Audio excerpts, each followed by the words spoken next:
bonjour. Aujourd'hui, on va lire ensemble un texte pour ce jour, ce lundi 28 novembre, un texte de Saint Matthieu. Et on va être attentif sur la foi. Comment faire grandir la foi en nous? On va essayer de voir qu'est-ce que ce texte nous apporte à ce sujet. Une lampe sur mes pas, ta parole, une lumière sur ma route, une lampe sur mes pas, ta parole, une lumière sur ma route. Donc en ce temps-là, comme Jésus était entré à Capharnaüm, un centurion s'approcha de lui et le supplia.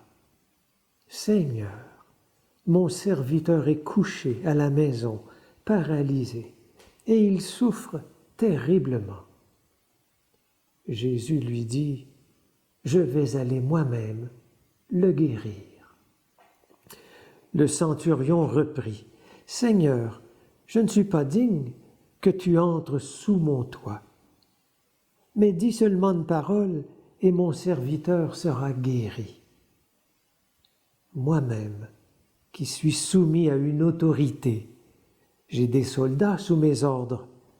À l'un je dis va, et il va. À un autre, viens, et il vient. Et à mon esclave, fais ceci, et il le fait. » À ces mots, Jésus fut dans l'admiration. Et il dit à ceux qui le suivaient, « Amen, je vous le déclare, chez personne, en Israël, je n'ai trouvé une telle foi. Aussi, je vous le dis, beaucoup viendront de l'Orient, de l'Occident, et prendront place avec Abraham, Isaac et Jacob au festin du royaume des cieux. »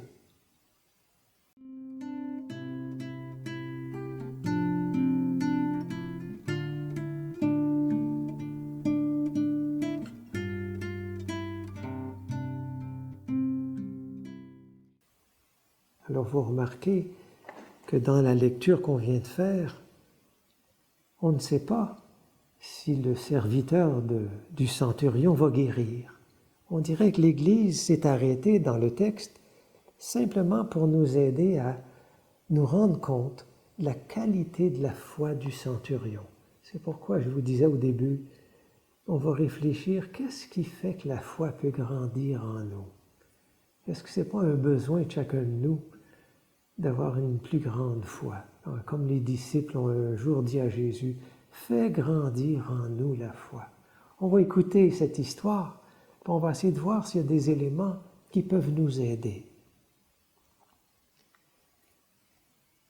La personne qui va à la rencontre de Jésus, c'est un centurion.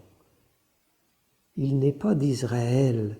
Il est peut-être un Syrien, il est peut-être un Romain, mais il est dans le territoire d'Hérode Antipas. Il collabore avec un pouvoir qui écrase le peuple d'Israël. Mais ce centurion va en quelque sorte par-dessus ce qui pourrait le fermer à Jésus, ou peut-être même ne pas faire confiance à quelqu'un comme Jésus. Et il va vers lui et il le supplie, nous dit l'Évangile. Et il le supplie parce que ce centurion est touché par l'état de son serviteur. Il dit, mon serviteur souffre terriblement, il est paralysé. Alors c'est très très beau pour voir un peu la source de la foi du centurion. En quelque part, il y a sa compassion. Il y a son fidèle serviteur qui souffre énormément. Et ce centurion, peut-être sous certains égards, il peut être dur, puisqu'il y a des soldats à son service et il maintient l'ordre, mais il a un cœur compatissant. Son serviteur est comme son fils.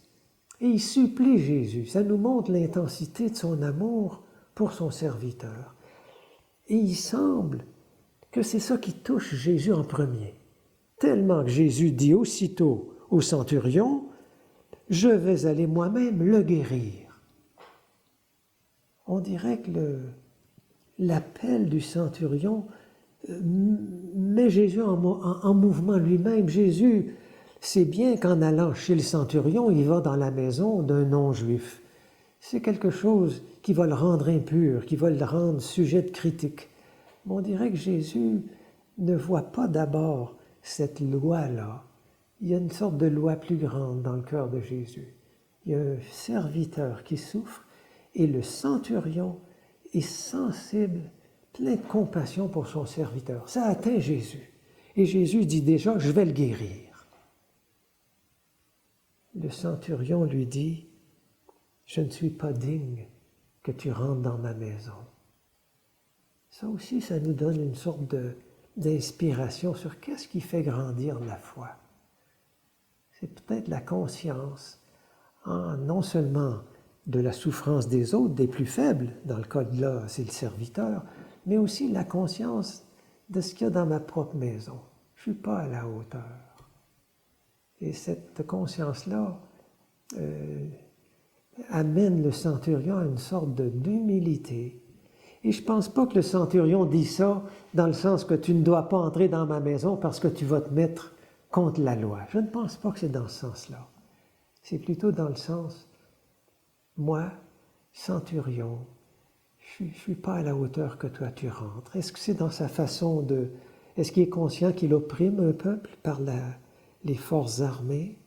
Est-ce qu'il est conscient de ses propres failles dans sa propre vie? Mais il sent que Jésus, c'est trop que Jésus entre chez lui. Et non seulement il a cette humilité-là, mais il dit à Jésus quelque chose de très, très beau. Il dit, moi, j'ai une autorité au-dessus de moi qui me donne des ordres, et à cause de cette autorité, j'ai de l'autorité sur mes soldats. Et c'est comme s'il dit à Jésus, toi aussi, tu ne ferais pas ce que tu fais si tu n'étais pas sous l'autorité de Dieu. Alors sûrement le centurion, qui est de Capharnaüm, a dû entendre parler de Jésus, de ses actions, peut-être même qu'il a entendu de ses paroles. Et il a perçu que Jésus ne pouvait pas parler et agir comme il l'a fait si ça ne venait pas de l'autorité de quelqu'un de plus grand que lui. Il a perçu Dieu en Jésus.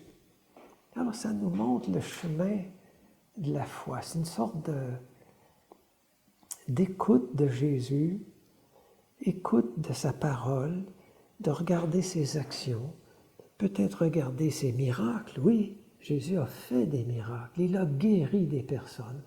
Le centurion a tout vu ça, mais il est allé plus loin. Il n'a pas vu Jésus comme un magicien.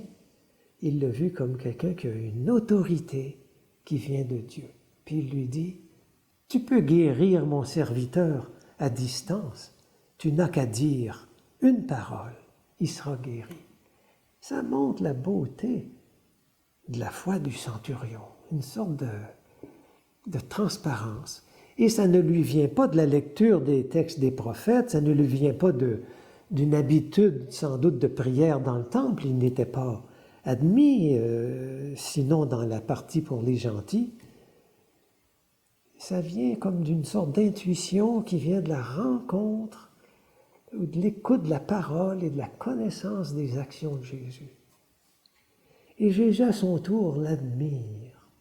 Vous savez que c'est rare dans le Nouveau Testament qu'on voit Jésus admirer, avec un mot spécial que le grec donne. Il admire le centurion. L'autre moment où le même mot est employé, c'est pour marquer une parole d'étonnement. Jésus est étonné du centurion, comme il a été étonné que les gens de Nazareth veuillent le tuer. C'est le même mot. Vous vous rendez compte que cet étonnement vient à la fois de la foi du centurion et de l'incapacité des gens de son village à s'ouvrir à Jésus.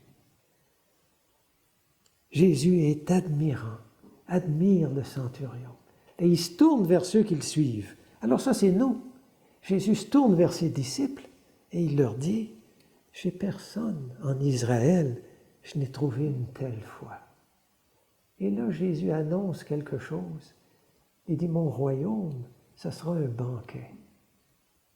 Et dans ce banquet viendront des gens de partout, de l'Est, de l'Ouest.